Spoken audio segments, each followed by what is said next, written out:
le principe de base de cette méthode est de décomposer la matrice A sous la forme suivante. Sous la forme suivante. C'est-à-dire A est égal QR. Donc, la matrice Q, pardon, c'est une matrice unitaire. On va voir qu'est-ce que ça veut dire unitaire. Donc, si les composantes sont réelles, je peux noter que la matrice est orthogonale. Et la matrice R est une matrice triangulaire supérieure. Donc, voilà le principe de base est de décomposer. Maintenant, de quel avantage ou bien quelles sont les conditions sur A pour avoir une décomposition QR. L'avantage ou bien l'intérêt de cette méthode, je la note comme remarque.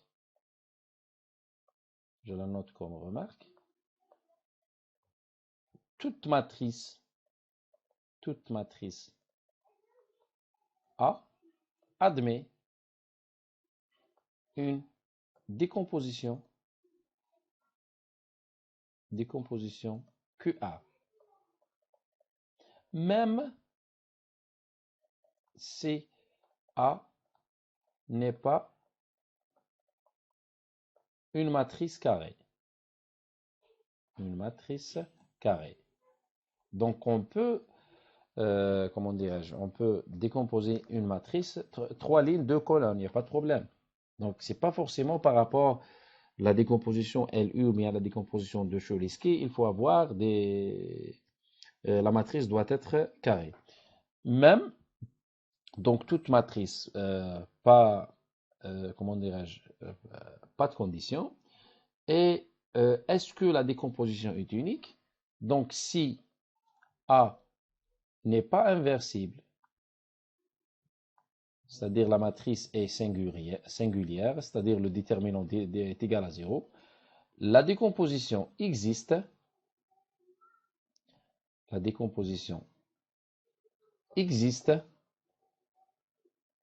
mais pas unique. C'est-à-dire pour avoir une décomposition unique, la matrice A doit être inversible. Maintenant, avant de, comment dirais-je, de faire comment trouver la matrice Q et R, je vais rappeler quelques définitions. Qu'est-ce que ça veut dire une matrice unitaire? Alors, donc, c'est la matrice et la composante réelle, c'est-à-dire c'est Q appartenir à M de R, donc à des éléments R. Cette matrice est dite orthogonale. Entre parenthèses, on peut citer unitaire. Tout simplement si et seulement si Q-1 est égal Q transposé. Et ça, c'est un avantage. Pour calculer l'inverse de cette matrice, il suffit de faire transposer. Il y a des livres qui écrivent comment dirais-je, cette définition sous la forme Q fois Q transposé est égal Q transposé fois Q qui est égal I, la matrice identité. Dans ce cas, la définition est que la matrice inverse coïncide avec sa transposée. Ça, c'est pour une matrice à valeur ou bien les éléments d'une matrice réelle. Si la matrice est complexe, on peut plus parler sur l'orthogonale. Donc, on dit une matrice unitaire. Donc, si la matrice Q appartenir à l'ensemble, mais l'espace vectoriel des matrices à composantes complexes, dans ce cas, comment dirais-je, la matrice Q est dite unitaire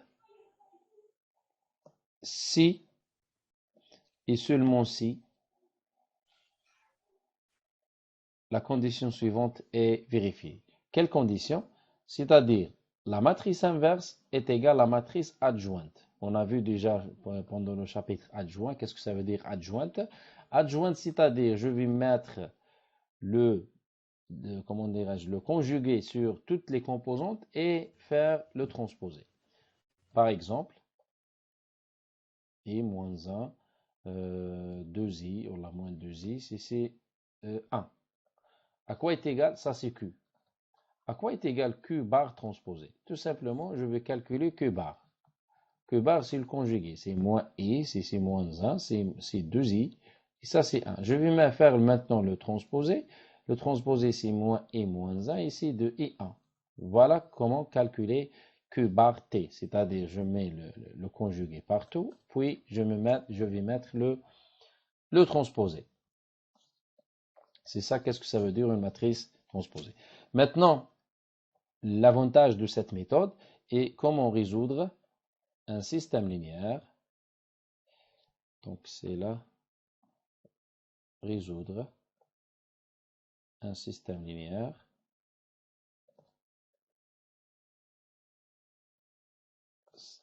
avec la factorisation QR. Tout simplement, c'est la même méthode avec, comment dirais-je, avec la décomposition Cholesky et LU, nous avons un système linéaire à x est égal b qui est égal q à x est égal b. Je vais multiplier à gauche par q moins 1 fois q fois r x est égal q moins 1 fois b. Mais n'oubliez pas que q est unitaire, c'est-à-dire q moins 1 c'est égal à q transposé. Ça, c'est exactement la matrice identité. J'obtiens le système suivant. Donc, si Rx est égal Q transposé fois B. Ça, c'est simple à calculer. On obtient un système. Ça, c'est un système linéaire, tout simplement triangulaire.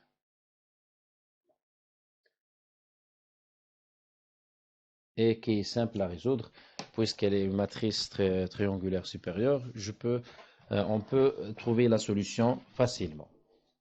Avant d'entamer comment dirais-je, comment trouver le Q et le R, est-ce que vous avez des questions jusqu'à maintenant?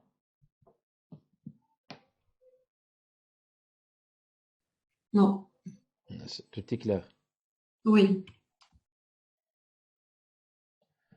D'accord. Maintenant, calcul pratique de Q. Donc la question qui se passe maintenant, comment déterminer les deux matrices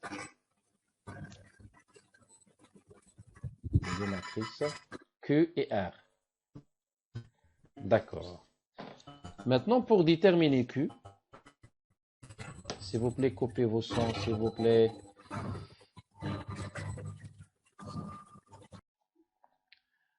Alors, pour déterminer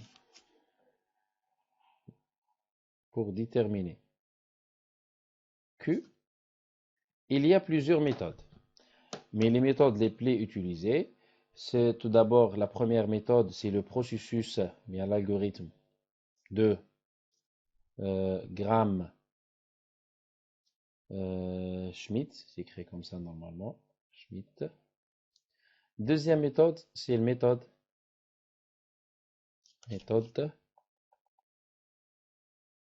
de Householder. Ça, c'est une méthode un peu, un peu compliquée, mais la méthode de Gram-Schmidt, c'est très simple. Est-ce que vous avez fait la méthode de Gram-Schmidt avec le module de géométrie? Oui. Algèbre 4, normalement. Donc, c'est peut-être l'algèbre et peut-être la géométrie. De toute façon, on va voir quel est le principe de base comment dirais-je, de cette méthode. Maintenant, si on arrive à calculer Q, donc pour calculer le R, il suffit de diviser par. Donc nous avons, ça c'est bon pour déterminer Q. Pour calculer R, nous avons A est égal Q fois R. C'est ça. Ça c'est équivalent que Q moins 1 fois A est égal R. Puisque la matrice est unitaire, c'est-à-dire Q moins 1 est égal Q transposé, multiplié par A, je trouve le R. C'est bon? Donc, le grand problème est comment déterminer le Q. Parce que le R, c'est très facile. Donc, on commence tout d'abord pour déterminer la matrice Q, puis on détermine la matrice A. Maintenant, pour un rappel, comment déterminer la matrice Q avec la méthode de Gram-Schmidt.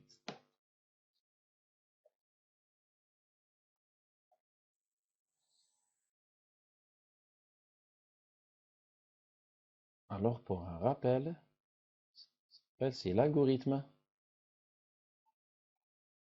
de Gram-Schmidt.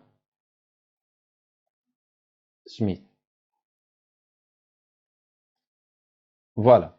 L'idée de base de cet algorithme, nous avons des vecteurs jusqu'à Vn. Ces vecteurs-là sont linéairement,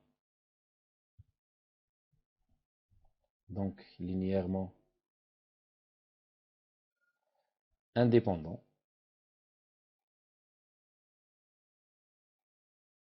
L'idée de base de cette méthode est de construire une autre base, je la note par exemple V1 tilde, V2 tilde, jusqu'à V1 tilde. Cette base est une base orthonormée.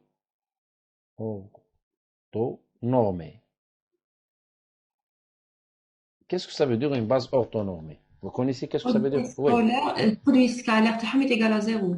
Tout simplement, muta'amid ou mutajanis. Qu'est-ce que ça veut dire ça? C'est-à-dire, toutes les, toutes les vecteurs sont, comment dirais-je, sont orthogonaux, c'est perpendiculaire entre eux, c'est-à-dire le produit toujours est égal à 0, et tout la norme, ou bien la longueur de tous les vecteurs, c'est égal à 1.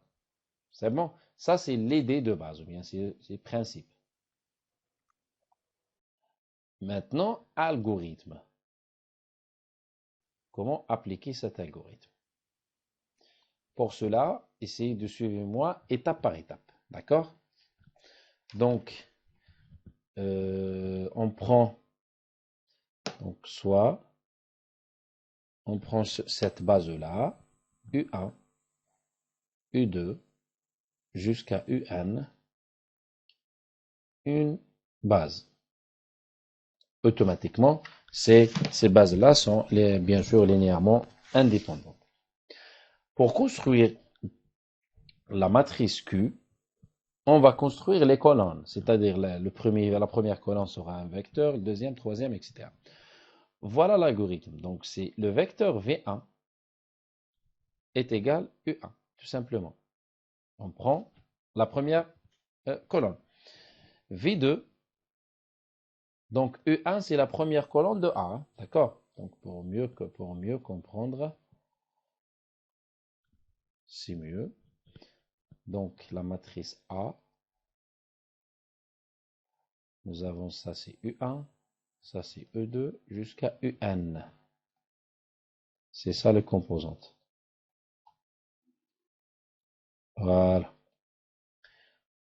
Donc, on pose V1 est égal à U1, même si c'est la norme différente de 1, mais on va le régler après. V2, c'est égal à U2 moins V1 transposé, V1 c'est déjà calculé, multiplié par U2 sur la norme de V1 au carré. Le tout multiplié par V1. Ça, c'est un produit scalaire, donc c'est un vecteur ligne, vecteur colonne. Donc ça, c'est un nombre réel. Ça, c'est un nombre réel strictement positif multiplié par V1. Ça, c'est V2. Par la même méthode, je calcule V3. V3, c'est U3 moins V1 transposé U3 sur V1 au carré multiplié par V1. Moins, c'est la même chose avec V2. Moins V2 transposé U3 divisé par V2 au carré et ça multiplié par V2. C'est ça, c'est V3. D'une manière générale, VK, donc c'est 1, 2, ici c'est la kème ligne. VK, c'est à quoi est égal? C'est tout simplement le vecteur UK moins la somme, donc c'est une somme, je mets le moins comme facteur, la somme de VJ UK, ça c'est transposé bien sûr, divisé par la norme de VJ au carré, le J allant de 1 jusqu'à K-1. Vous voyez, ici V3, j'arrête le 2. V2, j'arrête dans 1. Et ça multiplié bien sûr par le vecteur VJ. Jusqu'à la fin, jusqu'à N. Le vecteur Vn à quoi est égal? C'est Un moins la somme, c'est la même méthode. Donc J allant de 1 jusqu'à N moins 1, Vj transposé fois Un sur Vg, la norme de Vg au carré, Vg. C'est ça comment dirais-je, comment construire les vecteurs V. Donc les données, nous avons U1, la famille jusqu'à Un. Cet algorithme nous donne V1, V2 jusqu'à V1. Maintenant, ces vecteurs-là sont perpendiculaires entre eux, c'est-à-dire le produit scalaire différent de 0, mais le seul inconvénient que la norme est différente de 1.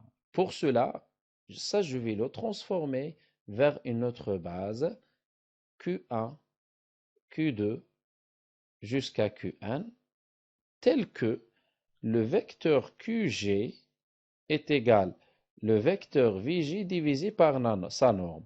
Si je divise tous les vecteurs par sa norme, j'obtiens donc la norme de Qg est égal à 1. Et finalement, la matrice Q, c'est exactement formé par Q1, Q2 jusqu'à Qn. Voilà Qn. Si je termine à calculer Q, je peux calculer la matrice R. La matrice R directement, c'est égal. Pardon. C'est donc, on a vu déjà comment calculer la matrice R. Voilà, la matrice R, c'est exactement Q transposé A fois la matrice. Fois la matrice. Est-ce que ça c'est clair comment appliquer cet algorithme? Ou bien on va prendre un exemple si vous voulez, bien sûr. Oui, Alors, oui, ça semble, oui. donc le plus important c'est celle-là. Donc il suffit de garder cette formule parce que ça c'est on travaille avec elle. Et n'oubliez pas ça aussi. Voilà. Alors, on va prendre un exemple. Attends, je vais chercher si je trouve un exemple.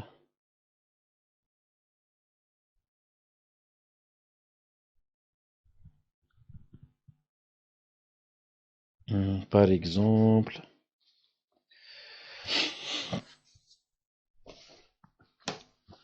on prend cet exemple. Allez-y, ça. Alors, exemple.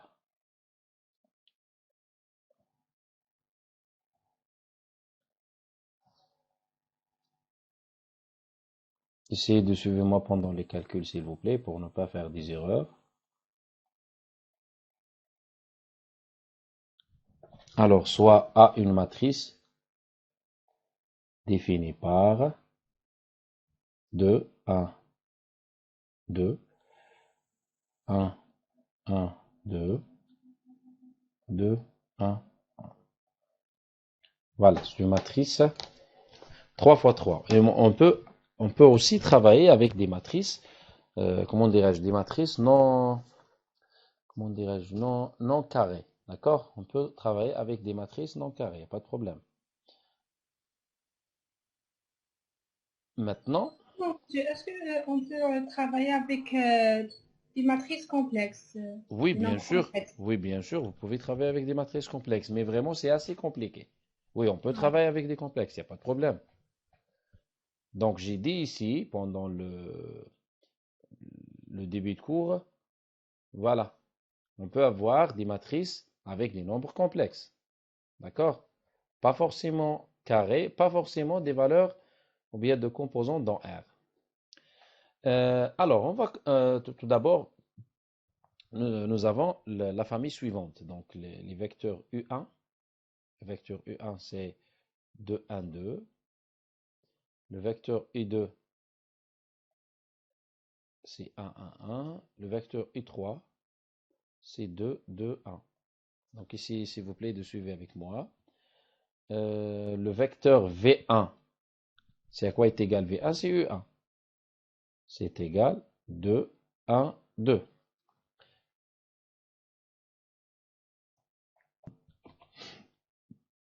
Alors, le E1, c'est V1, c'est la première colonne de la matrice A. Le V2, c'est quoi est égal le V2? Tout simplement le U2. Le U2, c'est la deuxième colonne. C'est 1, 1, 1, moins la transposée de V1. C'est-à-dire, c'est un vecteur linéaire. C'est 2, 1, 2. Multiplié par I2. Le vecteur U2, c'est la deuxième colonne. C'est 1, 1, 1. Divisé, tout ça, est divisé par, donc ça c'est un produit scalaire, divisé par la norme de V1 au carré. Donc la norme de V1, quoi est égal à la norme de V1? C'est tout simplement, c'est la racine. On utilise la norme de, ça c'est 4, 4, 8, 9. Donc c'est égal à 3. Ça sera divisé par 3. Et ça, donc ça c'est un produit scalaire multiplié par V1. V1 c'est égal 2, 1, 2. On obtient le vecteur suivant. Donc c'est 1, 1, 1, moins 1 tiers. Ça c'est un nombre réel. 2, 1, 2. Alors, le 2 fois 1, donc c'est 2, ça c'est 3, et 2, donc nous avons 5. C'est ça normalement? Donc 2, 3, 5. Oui, oui, c'est vrai. Finalement, le V2, à quoi est égal? Donc, c'est 1 moins 5 sur 3 multiplié par 2. Donc, c'est 10, 3. La deuxième composante, c'est 1 moins 5 sur 3. Et la dernière composante, 1 moins 5 fois 2, 10, 3. Alors, le V2 est égal.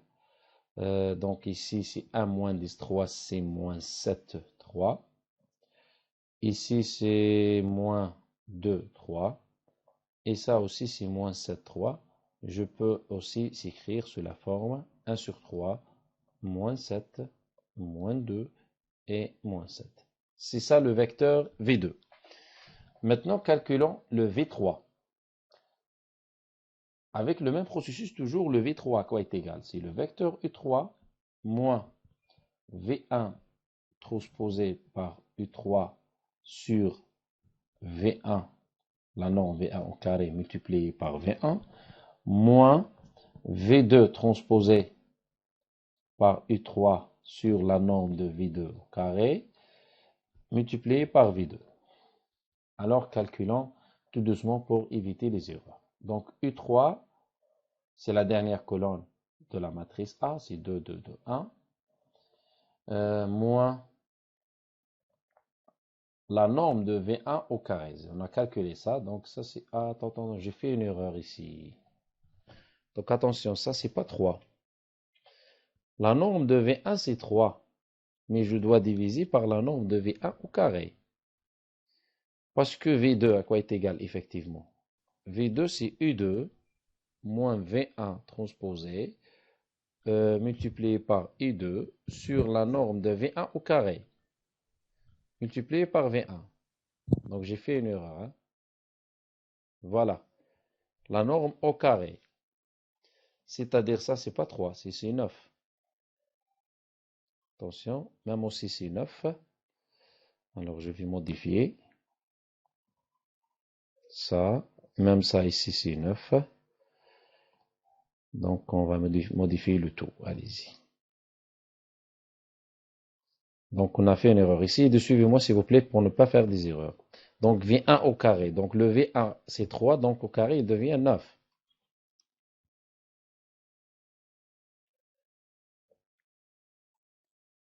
Les colonnes de la matrice Q, on a vu que Q1, Q2, Q3.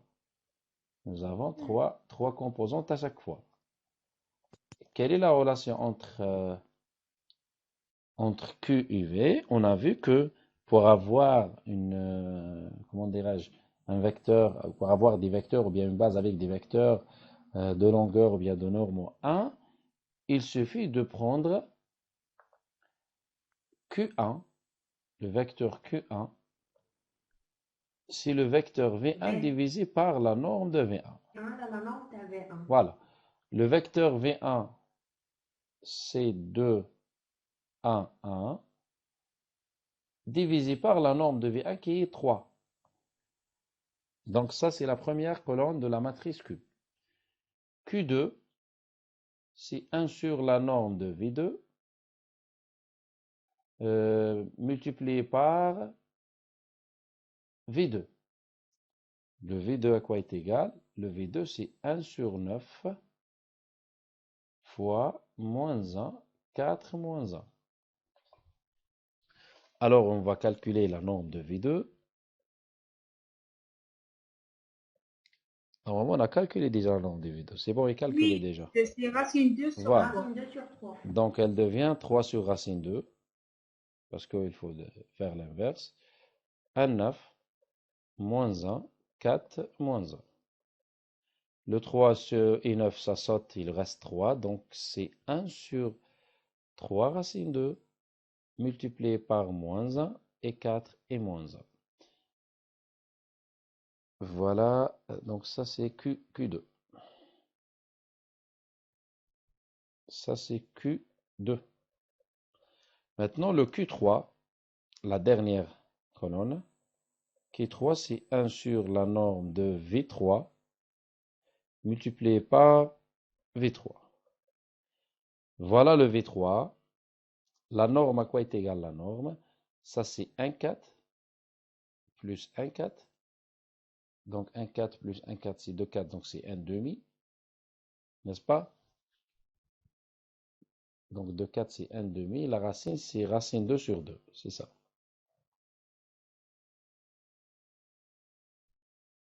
Donc la norme de V3 c'est 1 sur racine 2 sur 2.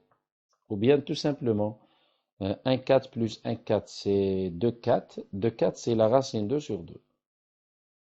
2 sur 4 c'est la racine 2 sur 2. Si je fais, donc j'élimine ça, c'est 1 sur racine 2. C'est ça la norme de V3. Si je mets l'inverse, il devient racine 2, tout simplement. Par le vecteur V3. V3, c'est 1 demi, 0, 1 demi. C'est bon, on a terminé. Voilà le Q3. Et finalement, Pardon, B3 c'est 1 demi, 0, moins 1 demi. ici, il manque le moins. Oui, vous avez raison. Oui. Alors, le Q maintenant, la matrice Q. Le Q1, c'est la première colonne. Le Q1, c'est 2 tiers, 1 tiers, 1 tiers. Le Q2, c'est la deuxième composante. C'est moins 1 sur 3 racine 2. 4 sur 3 racine 2. Et moins 1 sur 3 racine 2. Q3, c'est la dernière composante, c'est racine 2 sur 2. Nous avons un 0 et moins racine 2 sur 2. C'est ça exactement la matrice Q. Maintenant, comment définir la matrice R?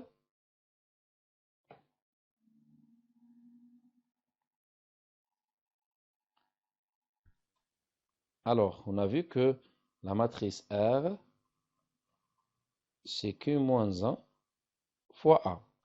Parce que A est égal QR. Donc, je multiplie par Q moins 1 par Q moins 1. Donc, le R, c'est égal Q moins 1 fois A. Et puisque la matrice est orthogonale, le Q moins 1, le R est égal Q moins 1, c'est cotransposé fois A. Alors, on va faire les calculs ensemble. Alors, la matrice A, voilà la matrice A. Pardon.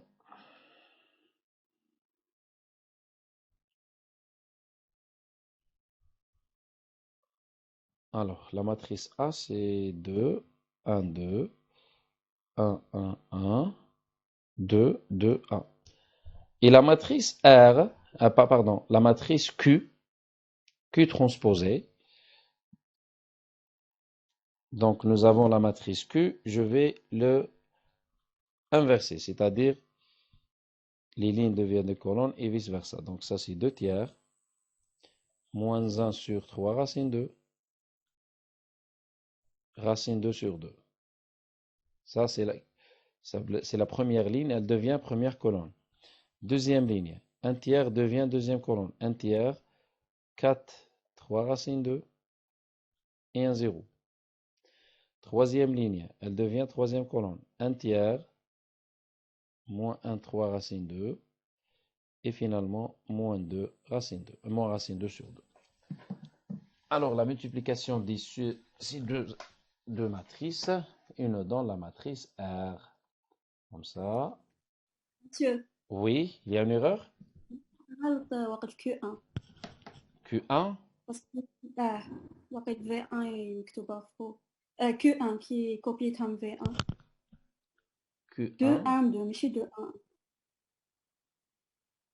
Q1. 2 Q1, 1 c'est 2 V1 sur la norme de V1. V1 c'est 2 1 2 ماشي 2 1 1 ده لا La norme de V1, c'est à quoi est égal? 2, 1, 2. Oui, vous avez raison. Oui, oui, oui. Ici, c'est 2, 1, 2. Oui, vous avez raison. Donc, ici, c'est 2 tiers. Ah, d'accord, merci. Donc, ça, je vous c'est en 2. prie. Ça, elle devient 2 tiers, c'est ça. En tout cas, on va découvrir l'erreur ici. Si on n'arrive pas à trouver une matrice triangulaire supérieure, on a fait une erreur. Donc, normalement, c'est bon. On va faire la première ligne fois par la première colonne. Donc, si 2 tiers, on va calculer étape par étape. 2 tiers fois 2, 4 tiers, plus 1 tiers, plus 4 tiers. Donc, c'est 4, 8, 9, 9 sur 3, c'est 3. Première ligne, deuxième colonne. Donc, c'est 2 tiers, plus 1 tiers, plus 2 tiers. 4, 5, 3.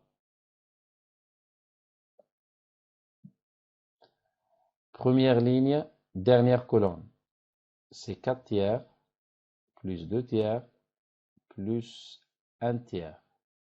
Non, non, plus 2 tiers, la dernière. Première ligne, dernière colonne. Donc, c'est 4 plus 2 plus 2. Donc, 6, 8. 8 tiers. D'accord. C'est bon, on a terminé la première ligne. Alors, deuxième ligne, première colonne.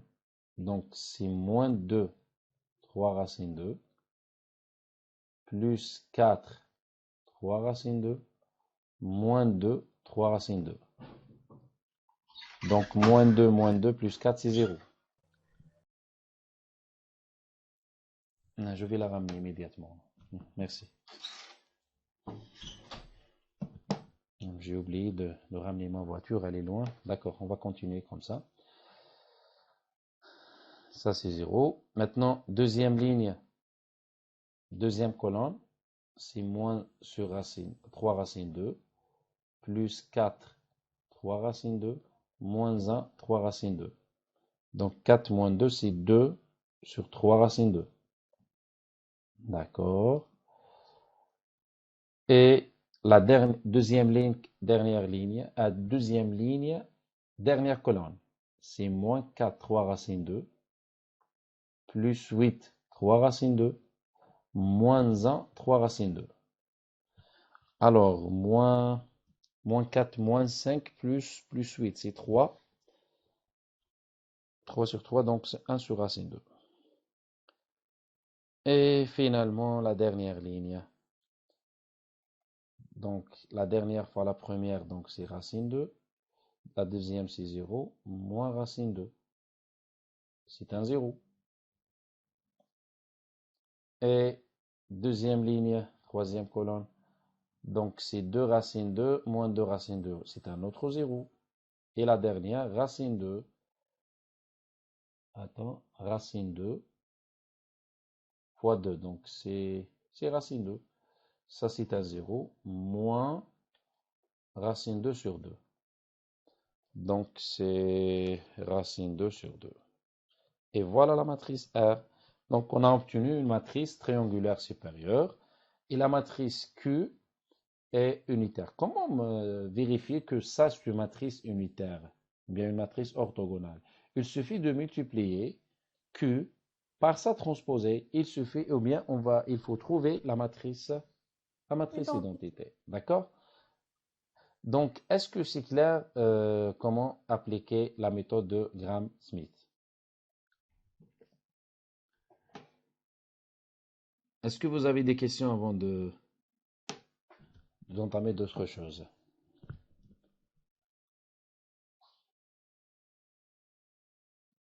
Apparemment, il n'y a pas de questions. Maintenant, si on prend un système linéaire, par exemple, c'est donc résoudre le système AX est égal B avec la factorisation QR,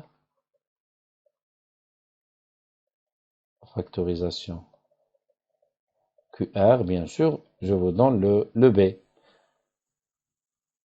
Le B, par exemple, c'est... On prend 1, c'est mieux, pour simplifier un peu l'écriture. Alors, nous avons AX est égal B. C'est équivalent que QR, X est égal B. C'est équivalent, je vais multiplier par Q moins 1 fois Q fois R est égal Q moins 1 fois B. La matrice est unitaire, donc ça c'est l'identité, il n'y a pas de problème, c'est X. Donc c'est Rx est égal Q transposé fois B.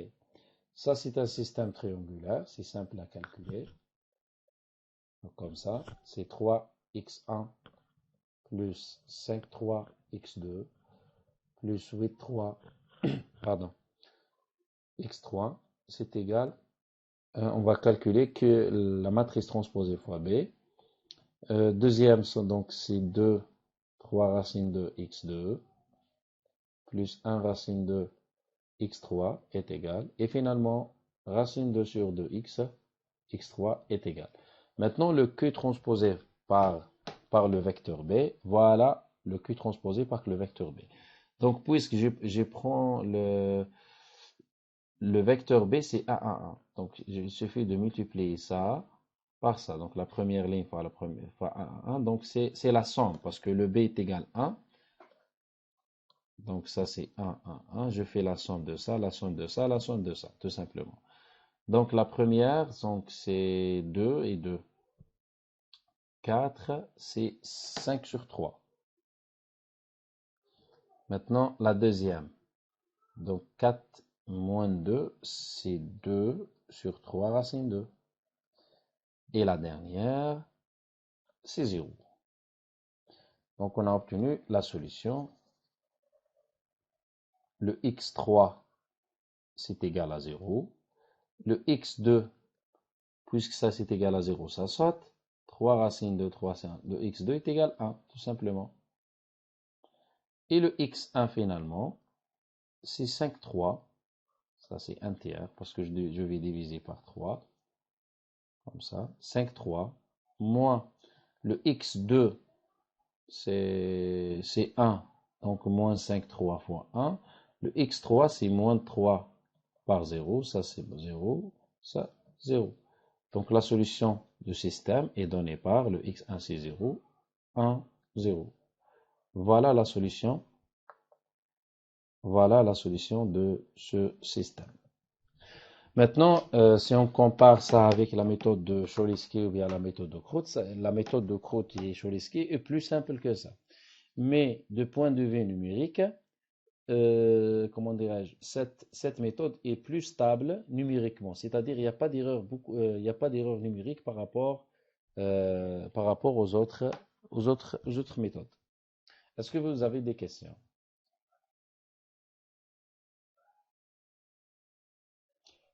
Sinon, vous pouvez préparer les exercices.